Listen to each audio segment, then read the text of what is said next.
और इसी बात का बड़ा आदमी कौन है? उसके घर कोई आता ही नहीं है।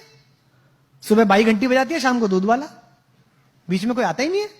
मेरे पिताजी मेरे घर आते हैं तो वो लोगों से कहते हैं, बड़े खुश होते हैं, कहते हैं यार ये आदमी ठीक है, इसके यहाँ 10 आदमी चाय पीते हैं, 20 आदमी खाना खाते हैं, 5 आदमी सोते रहते हैं, ये ठीक है।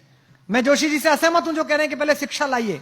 शिक्षा तो लाई है, लेकिन हिंदुस्तान की दुनिया की जितनी समस्याएं हैं वो किसने पैदा करी? आइए, शिक्षित लिखते हैं, अशिक्षित लिखते हैं और समस्या लिखते हैं। आइए, पहली समस्या बेरोजगारी, किसने पैदा करी भाई? शिक्षित लोगों ने क्या शिक्षित लोगों ने? शिक्षित लोगों ने। गांव में सबके पास रोजगार था, गांव में सब लोगों के पास कुछ ना कुछ काम था। लकड़ी वाले के पास लकड़ी का काम था, जूते वाले के पास जूते का काम था, लोहे वाले के पास लोहे का काम था। सब एक दूसरे को भोजन दे रहे थे, सब एक दूसरे को अन्न दे रहे थे, सबका काम चल रहा था। आपने सुना गांव में कोई भूखा मर गया? नहीं मरा। ये शिक्षित लोगों ने पैदा की। प्रदूषण किसने पैदा किया? गांव में प्रदूषण देखा कभी? किसने पैदा किया? शिक्षित लोगों ने। इससे क्या तय होता है कि शिक्षा आपको कार दे सकती है, लेकिन लर्निंग आपको संस्कार दे सकती है। आपको तय करना है कि बिना संस्कार की कार लेनी है कि संस्कार सहित कार लेनी है। अधिकतम पूरी लड़ाई बिना संस्कार की कार लेने की है। यही कारण है कि हमने इस जीवन को कष्ट का साधन बना दिया है। दूध में यूरिया मिलाया जा रहा है। जो यूरिया मिला रहा है उसको शर्म लिहाज नहीं है कि किसी की किडनी में जाएगा तो किसी का पति, किसी का बेटा, किसी का सुहाग, किसी की राखी सुनी हो जाएगी। उसके खुद के घर में भी बेटी है, उसके खुद के घर में भी पुत्र है। वो सोच के देखे कि मेरे पुत्र को अगर ये यूरिया किडनी फेल कर दे और मेरा बेटा मर जाए तो कैसा लगे। नहीं, वो सोच ही नहीं रहा। उसको लगता है 1000 रुपए फालतू मिल रहे, थोड़ा सा यूरिया मिला दो। सब्जी वाला यही कर रहा है आपके साथ, अफसर आपके साथ यही कर रहा है, सरकारें आपके साथ यही कर रही हैं, नेता आपके साथ यही कर रहे हैं, क्योंकि हमने इस पूरे प्रोसेस को लर्निंग का बनाया ही नहीं है। हमने इस पूरे प्रोसेस को शिक्षा का बनाया है। और मैं आपसे निवेदन करता हूं कि शिक्षित हो जाइए, पढ़िए, खूब पढ़िए, रिसर्च करिए, इंजीनियर बन जाइए, डॉक्टर बन जाइए, आईएएस बनिए, पीसीएस बनिए, लेकिन लर्निंग सीखिए। कोई नासा नहीं गए थे वो गांव के लोग जो गौरैया को धूल में लेटते हुए बता देते थे कि आज पछुआ के साथ बादल आएंगे। उसने अनुभव से ये जाना था। तो इसका मतलब कुछ ज्ञान ऐसे हैं जो अनुभव से ही आते हैं। महिलाएं बैठी हैं, मातृशक्ति बैठी हैं, मातृशक्ति इस नगर का प्रतिनिधित्व करती हैं।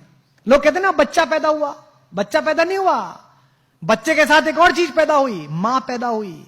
उससे पहले वो भाभी थी, बेटी थी, बहन थी, मां नहीं थी। अब वो मां पैदा हुई है। मेरी पत्नी मेरी बेटी को डांटते हुए अक्सर कहती है, तू बनेगी ना मां तब पूछूंगी तुझसे। उसको लगता है खराब बात है। अरे ये सही बात है, क्योंकि उससे पहले वो सिर्फ बेटी थी, सिर्फ वो पत्नी थी, सिर्फ वो बहन थी। जिस बार पहली बार उस शिशु ने आकर किलकारी भरी, उस दिन मां को पता चला कि मैं मां हूं, मेरा बोध क्या है, मुझे जगना इसके अनुसार है, मुझे सोना इसके अनुसार है, मुझे इसका सब काम करना है।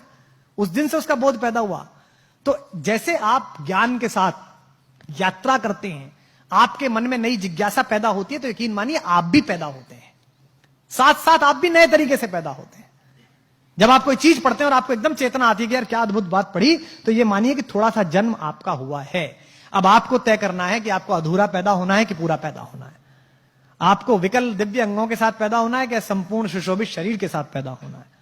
इसलिए पढ़िएगा तो ये सोच के मत पढ़िएगा कि ये पास करना है, ये सोच के पढ़िएगा कि मुझे ये जानना है, ये मेरी इच्छा है, ये मैं जानना चाहता हूं। अधिकांशतः हम जो पढ़ रहे हैं, हम ये पढ़ रहे हैं कि ये इतना है, इसको ऐसे करने से ऐसे हो जाएगा। इससे जीवन आगे नहीं जाएगा। गांव में मैं गया तो वो एक गांव के प्राइमरी स्कूल की पहली दूसरी क्लास की अंग्रेजी की किताब देखी, आपने भी देखी होगी। उसमें लिखा हुआ था जी फॉर जेंटलमैन। तो सामने कुछ चीजें बनी रहती है ना, अम्ब्रेला बना हुआ है ना, बना रहता है सब। बी फॉर बैलून, तो बैलून बना हुआ है। तो जी फॉर गर्ल एंड जेंटलमैन, तो एक लड़की बनी हुई और जेंटलमैन के नाम पर सूट पहने हुए एक आदमी बैठा हुआ, मतलब खड़ा हुआ, यानी कि जेंटलमैन है।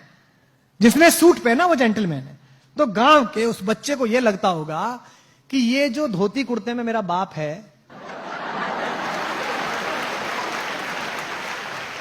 ये जो खेत में जाता है, गुरु ये जेंटलमैन नहीं है। जेंटलमैन कौन है? जेंटलमैन पीडब्ल्यूडी का वो चोर क्लर्क है जो सूट में आता है रोज सुबह सुबह।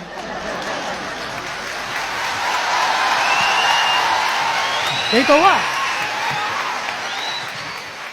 तो जेंटलमैन की परिभाषा क्या बनाई आपने? वस्त्र से बना दिया। आपने बच्चे के दिमाग में आरोपित कर दिया भाव कि जेंटलमैन होना मतलब कपड़े ऐसे पहनना।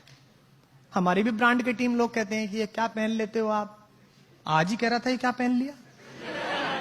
मैंने कहा मेरी कमीज सुनेंगे कि मुझे सुनेंगे?